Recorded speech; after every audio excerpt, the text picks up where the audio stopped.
Number 5 in our conversion optimization process is people are visual animals. Did you know that 50% of the cortex, which is the surface of the brain, is devoted to image processing? So we've through evolution have really focused on image processing and visual processing because we were living in an environment where we needed to read the environment and make sense of it, and that of course has stayed with us today. And so we are extremely driven by visuals. Now, this might seem weird because I'm a copywriter. Why would visuals matter? And I want to draw a distinction here. There's a misunderstanding that visuals are graphical elements or an infographic or a video or a big kind of beautiful image. That's not necessarily always the case. In fact, you can use copywriting and writing to evoke image in the mind of a reader. Now, there are three types of visualizations that we focus on. Number one is for using the visualization to either demystify something or explain something or to actually accentuate something. I'm going to show you an example over here.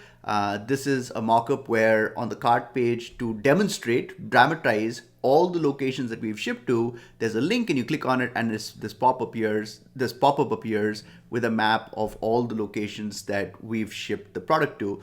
This creates visual impact. So that's the first way in which visualization can be used. The second way visualization can be used is as an analogy. So oftentimes, imagine if you are selling a probiotic.